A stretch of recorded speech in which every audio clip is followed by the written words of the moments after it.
6, 5, 4, 3. Happy 1994! I was born in 1994 in a small town in Italy, and I always consider myself a 90s kid. Believe it or not, the 90s culture in my country never truly vanished until 2008 or 2009. If there's something that Italians love more than cooking and football is American culture.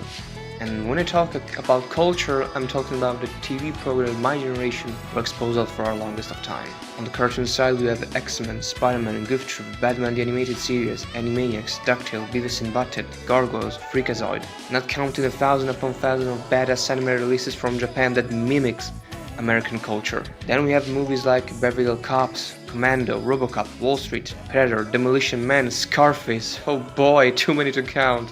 Especially on Sunday we were bombarded with tons upon tons of awesome entertainment and thought-provoking movies. And if I start to talk about all the classic movies that I was exposed of, I think that this video will probably be an hour long. Oh, just to let you know. Movies like Terminator, Alien, The Godfather in my country are classified as movies for everyone of all ages. But not Apocalypse Now. That's 14 plus. So yeah, you can imagine what my childhood looks like. You wanna know what the best part is? All of this was free. Yeah, we don't pay for TV here. Isn't that great? But of all of these cartoon and movies and program in general, one in particular captured my attention. And if you have read the title of the video, you know what I'm talking about. I was exposed to The Simpsons for the first time at 7 years old, on the 24th of December, episode 2, season 1. And I instantly fell in love with the rebellious attitude of Bart and the naive teenager of Homer. That same night at dinner time, another episode was aired from the same season, the Simpsons Christmas Special. But this time, it captured my parents' attention, in a way that I cannot describe. Something hit them on a very personal level, in particular, this scene.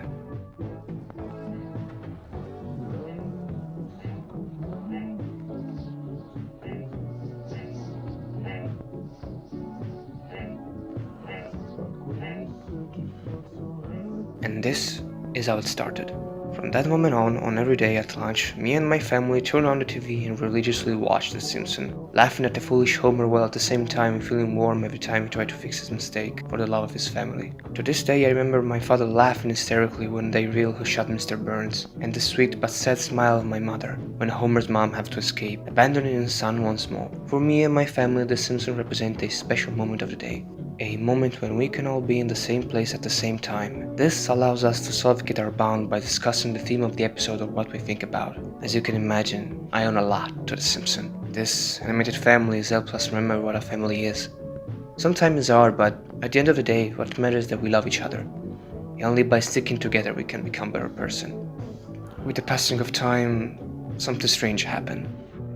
We found ourselves incapable of laughing at Homer or felt any sympathy for his action. And we didn't understand why until one particular episode, season 11, episode 19, Kill the Alligator or Run. The plot of the episode is particularly bad. Homer has a nervous breakdown when he's revealed on a quiz that he only has 3 years left to live. To calm him down, the family goes to Florida for vacation and ended up in the middle of a wreck on a spring break, where Homer joins on the party and ends up getting himself and his family in trouble for killing the country beloved mascot, an alligator named Captain Jack. To be fair, the Simpsons have done worse in recent years, but the thing that makes this episode so unbearable to rewatch for me is for a single stupid scene. Well, it was a little insensitive giving me a sex test, seeing that my wife just passed away. No way, when? 6 months ago. You were at the funeral. You fell into the grave.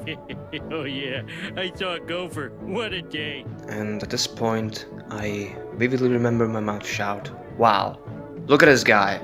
What a jerk." That's me, jerk-ass Homer. From that moment on, this tradition fell into obscurity, and by doing so, transforming our special moment in nothing more than a normal lunch. A reality check that makes my heart bleed every time I think about it. To this day, the Simpsons have never recovered their former glory. What was a provocative caricature of the American lifestyle and a brutal but sincere reflection of reality with a relatable cast of character has now become, with the passing of time, nothing more than a shadow of their former self. Just a bland and boring sitcom with no depth or love for any of the character, treated like they're a puppet with intangible personality. Bizarrely enough, the show itself predicted such scenario. Little Theo, you grew up before our eyes. Hey, Dad, how come they're taking the Cosby Show off the air? Because Mr. Cosby wanted to stop before the quality suffered. Quality schmality. If I had a TV show, I'd run that sucker into the ground. Amen, boy. Amen. It feels like a betrayal from an old friend, isn't it? You have shared so many experiences together and told to each other many secrets, only to get stabbed in the back. But it's here, the Simpsonwave come into play. For everything that dies, something new come to life.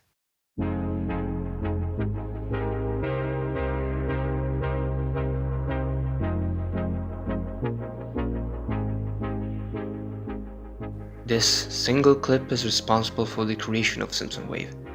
The image of 4 little boys, not yet adult, that look outside a window and dream of the future. For those of you who don't know what Simpsonwave is, here's the short answer. All clip of the Simpsons with Vaporwave music, but that's just the basic.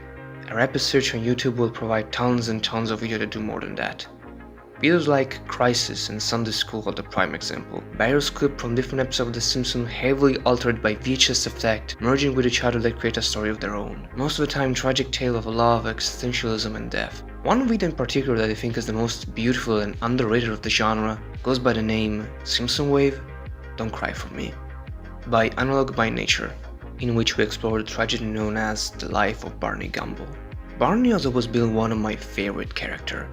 A generally good man with a good heart, capable of grandiose acts that is constantly tormented by the demon known as alcoholism. And here we can see what a tragedy a man can brought to himself if not capable of controlling his action, and how miserable life can be. To be fair, only in recent years I started to appreciate the show. For the longest of time after the alligator episode, my mind always thought that the Simpsons were just not good at all.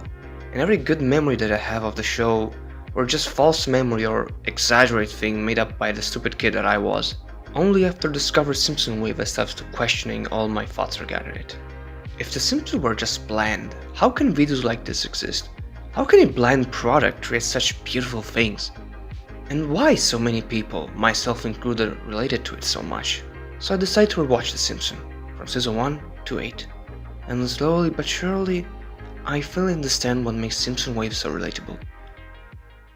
We are this character as much as they are us. Sometimes we're Homer, sometimes we're Marge, sometimes we're Lisa, heck, even Mr. Burns. Every negative and Springfield is relatable in some ways. And Simpsonwave understand that, because that's what the strength of the show was. By putting this character in a relatable modern situation, the Simpsons become relevant again. For almost 4 years, thanks to Simpsonwave, we have the Simpsons back. Sadly nowadays finding any good content related specific to Simpsonwave is kinda hard. The genre is overflowed with mediocrity basically. But while the genre seems completely dead, The Simpsons on the internet is in a renaissance of sort. More and more people are talking about the show and how good it was, and even more people are creating art based on it. Dark Simpson, for example, is a channel dedicated to create an entirely new storyline in the Simpson universe using only various clips from all the seasons of the show. Yes, all the season. The amount of hard work that this guy put in every single video is simply insane. Just a little more. Got it. I'm stuck. Help me. Hello? Marge, this may be hard to believe, but I'm trapped inside 2 vending machines. Sure, Homer. Trapped in vending machines. Okay. Homer, this is never easy to say. I'm gonna have to saw your arms off. They'll grow back, right? Oh, yeah. Whew.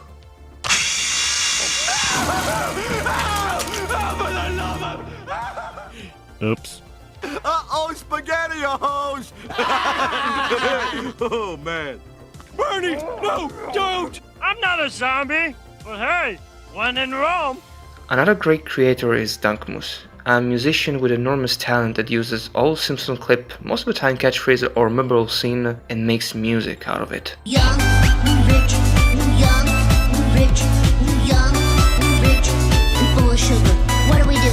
Young, rich, young, rich, young, rich, young, rich, young. I want to play with my ding-a-ling, my ding-a-ling, my ding-a-ling. I want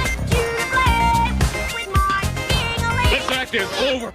And so, here we are in 2020, over 30 years from the airing of the first episode of The Simpsons, and 22 years from the last decent season of the show. Still going, with no sign of stopping. And is that really shocking? Of course there's gonna be another season. The brand is still worth millions and millions of dollars. And now that they belong to the people who killed Star Wars, well, I can't wait to see the grotesque and Frankensteinian corpse of the Simpsons getting dragged off his grave and forced to dance like a monkey for the pleasure of their new emperor. The Simpsons are dead. There's no way around it. Nothing will make them come back. I know, don't need to say it.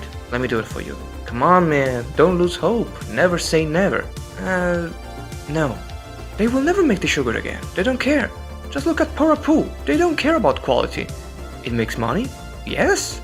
Is it good? Who cares? It makes money. They don't care. But we do, because we understand what these characters are, because we understand what makes the show so powerful. That's the reason why an entire subculture is dedicated to The Simpsons, because we know what makes The Simpson, The Simpson.